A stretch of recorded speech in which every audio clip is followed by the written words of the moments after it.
Junto al Renacimiento, los viajes y exploración geográficos, el descubrimiento y conquista de América y el posicionamiento que toma Europa como centro del mundo, se suma otro elemento más al contexto histórico de la modernidad y que tiene que ver con que se forma un nuevo tipo de economía que, como describía en el video anterior, es una economía que se comienza a conectar mundialmente en forma de mercados, de rutas comerciales, donde Europa lentamente comienza a colocarse como centro de esa economía, con los mayores centros de, de acumulación de capital, y el resto del mundo, del planeta, como un lugar periférico, aunque todavía en el siglo XVI-XVII, Asia, particularmente China, es una competencia para Europa. Pero este nuevo tipo de economía, que vamos a denominar capitalista, inaugura un nuevo sistema mundo económico que va a durar hasta hoy, que es el capitalismo. Y este capitalismo va a ir acompañado de un nuevo tipo de mentalidad, que es una mentalidad capitalista vinculada con la modernidad. Es muy importante a partir de este momento entender que el capitalismo nace con la modernidad y se desarrolla con la modernidad. Ahora, la mentalidad capitalista ingresa lentamente en los pueblos europeos, fundamentalmente a partir de la actividad de una nueva clase social, que es la burguesía.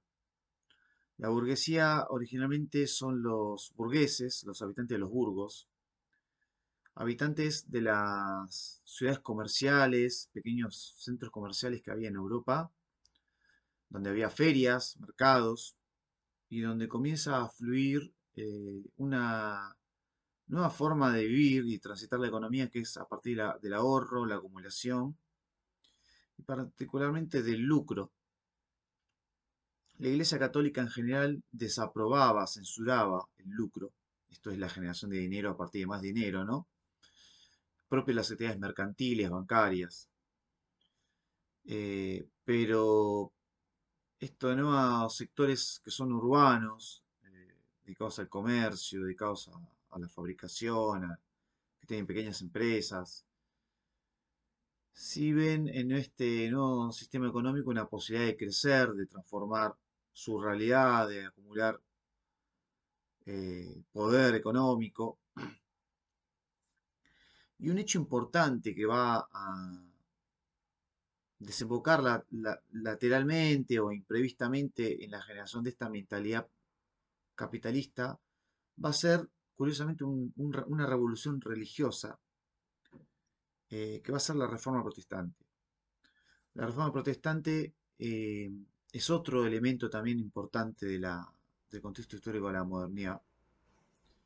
Y esa reforma protestante nace como una división de la Iglesia Católica a partir de unas críticas y cuestionamientos internos realizados por un sacerdote alemán, Martin Luther. Este sacerdote alemán va a cuestionar sobre todo la corrupción de la Iglesia y de las altas eh, eh, esferas de la Iglesia, el Papa, los obispos. Pero va a dar lugar a toda una nueva forma de ver el cristianismo y el quiebre del cristianismo entre la Iglesia Católica Romana, con sede en Roma, Vaticano, y las iglesias evangélicas protestantes, que van a ser nacionales. Comienza a darse un proceso donde cada nación tiene su propia iglesia, ¿no? Inglaterra, la iglesia anglicana, eh, Alemania, la iglesia luterana, bueno, van a nacer varios grupos de cristianos protestantes contra Roma, que son las modernas iglesias evangélicas protestantes. Y esta nueva mentalidad religiosa va a ser muy apoyada por príncipes y sectores de la burguesía, eh, particularmente dentro de los grupos protestantes, el que se va a destacar es el calvinismo, seguidores de Juan Calvino, Jean Calvin, que creen que van a ver favorable, como actitud favorable, digamos, la disciplina y la sistematización del trabajo, de trabajar constantemente al servicio de Dios, como una forma de ser elegidos para la salvación del alma. Y ese trabajo incesante va a tener eh, como consecuencia beneficios económicos y la posibilidad de obtener riquezas y lucrar con eso. Esa mentalidad religiosa va a ser bien vista por burgueses, viene como anillo al dedo. Entonces, la burguesía se va a desarrollar sobre todo en países que adoptan la reforma protestante y establecen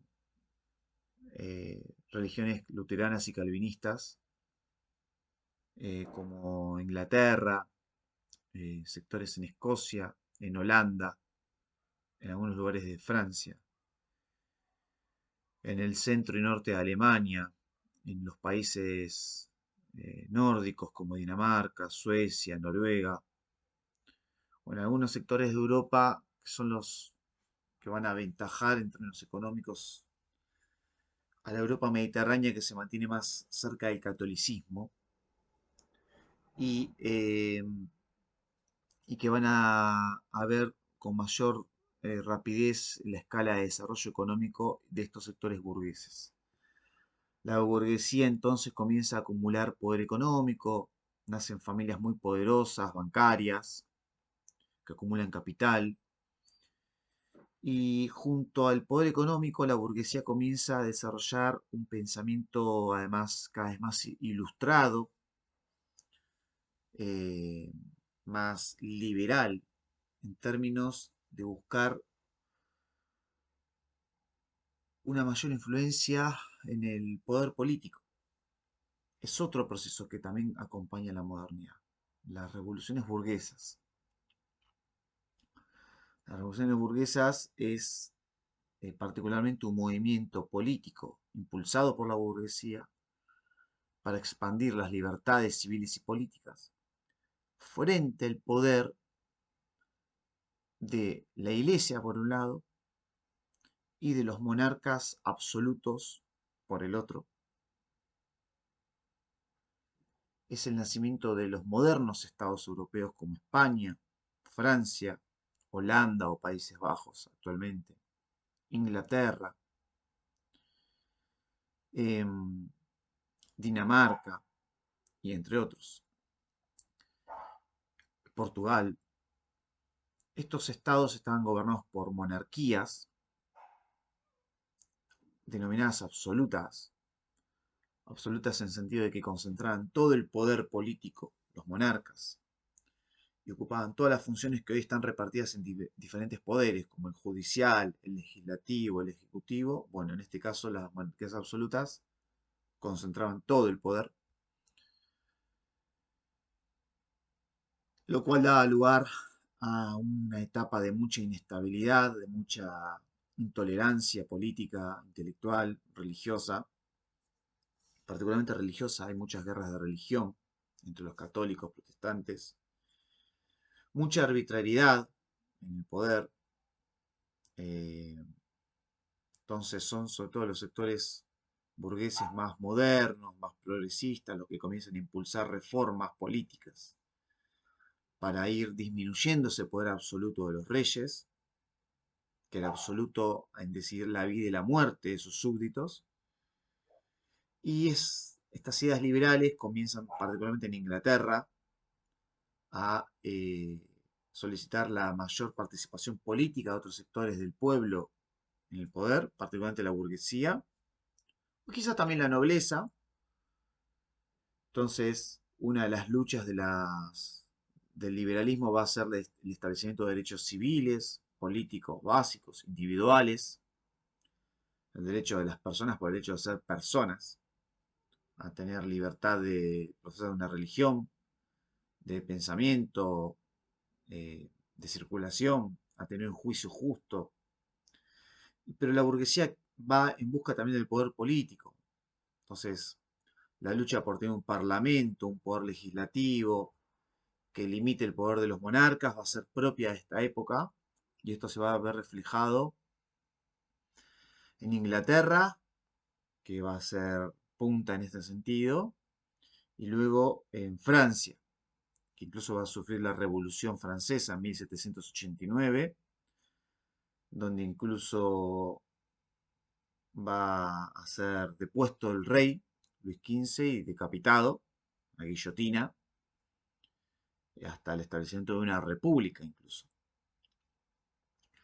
Y otro momento de la revolución burguesa va a ser la revolución de las colonias americanas en América del Norte, que eran colonias de la monarquía inglesa o británica.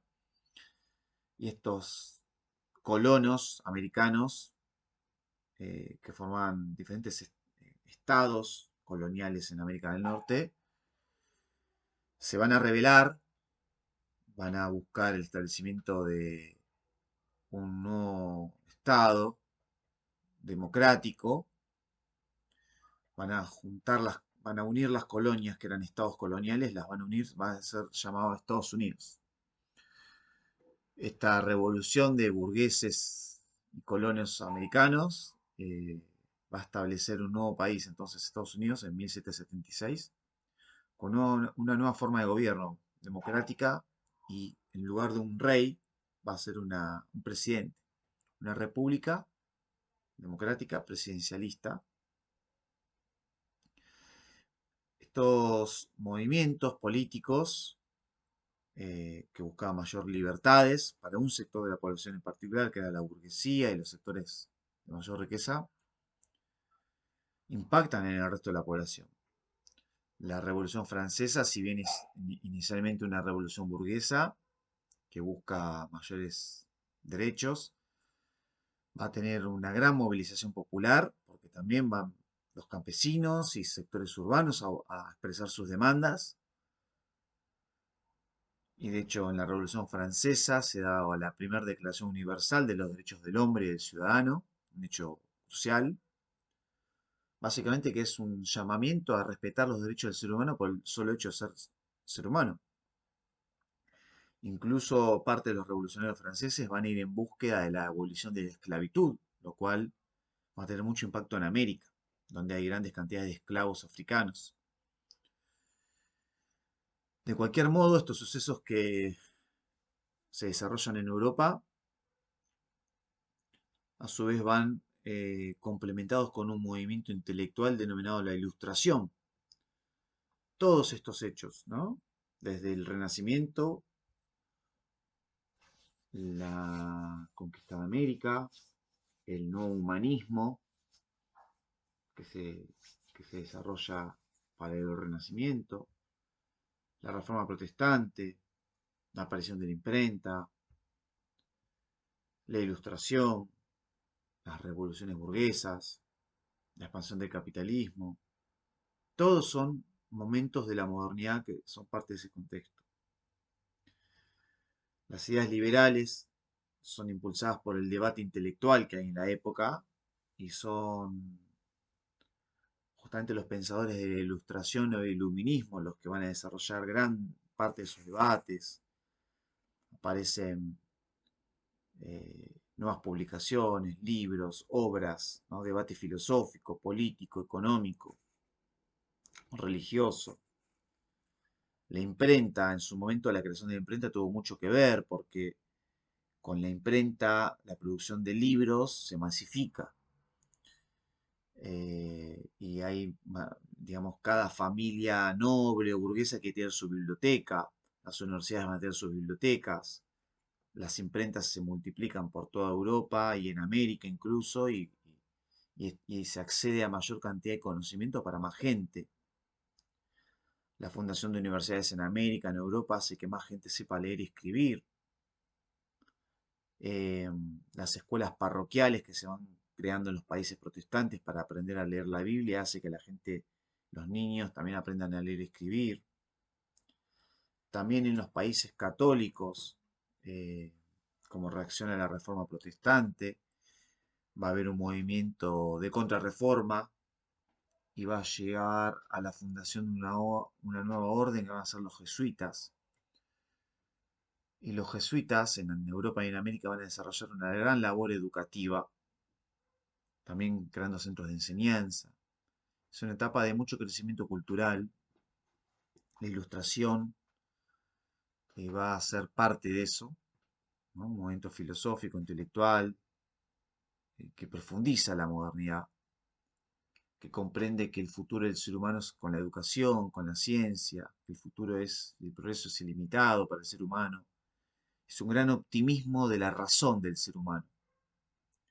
Todo esto acompaña a las revoluciones burguesas eh, y a la demanda de mayores esferas de libertad política frente a las monarquías de carácter absoluto. Finalizando este periodo, también agregar que las mentes europeas que desarrollan la ilustración y las revoluciones liberales burguesas en los imperios europeos quizás no midan lo suficiente el impacto que va a tener en las colonias americanas esto, pero jóvenes americanos, como en el caso por ejemplo de Belgrano, eh, o de San Martín mismo, de otros territorios americanos también, van a educarse en Europa y en los momentos de estas revoluciones, particularmente la Revolución Francesa, van a estar presentes. O bien van a llegar las obras de los pensadores burgueses, liberales, ilustrados, a los culturales y universitarios de América, como la Universidad de Córdoba, la Universidad de Buenos Aires, la Universidad de Chuquisaca en la actual Bolivia, la Universidad de Lima, Bogotá, en Caracas, en México, eh, en los centros universitarios americanos también estudian jóvenes que se van a formar al calor de estas ideas y los pueblos americanos criollos, denominados criollos, que son quizás descendientes de los colonos españoles, pero ya con crecimiento y generación de familias en América, mestizos, la herencia de los pueblos indígenas, la historia de los pueblos indígenas, particularmente en el Perú, o en el Alto Perú, o en el norte de Virreinato del Río de la Plata, con la herencia del imperio incaico, el recuerdo del imperio incaico, que fue un imperio poderosísimo a la llegada de los españoles, o en México con la herencia de los pueblos mayas, el imperio azteca. Esto va a dar lugar a grandes levantamientos populares. Uno de los más importantes va a ser el de Tupac Amaru en 1780 en el Virreinato del Perú, de impacto en todos lados, en- particularmente en el Virreinato del Perú y en el Virreinato del Río de la Plata. Los pueblos indígenas explotados comienzan a alzar su voz, los pueblos africanos esclavizados comienzan a rebelarse y los criollos americanos comienzan a tomar conciencia de que son algo diferente a los europeos y de que están colonizados y de que lo que pasa en Europa hay que replicarlo en América y también se van a rebelar contra el poder absoluto y a pensar en la creación de un futuro diferente para estos pueblos, propio, autónomo. eh, Nace las propuestas y las luchas por la independencia en la América Latina. Ya a inicios del siglo XIX, fines del siglo XVIII, fines del siglo XIX, ya son muy fuertes los movimientos que buscan darle a América un lugar propio en la historia, diferente a Europa, en pie de igualdad. Son estos patriotas los que van a desarrollar las luchas eh, y la particularidad de América es que la lucha es más social porque participan esclavos africanos, mestizos, indígenas. La cuestión racial se mezcla también ahí. Entonces, las luchas independentistas en América no dejan de ser procesos populares, revolucionarios de gran alcance. En el próximo video vamos a desarrollar ya la expansión del capitalismo, la revolución industrial y las nuevas luchas por la igualdad que van a desarrollar las nuevas clases sociales denominadas obreras en Europa y también en América y en el resto del mundo.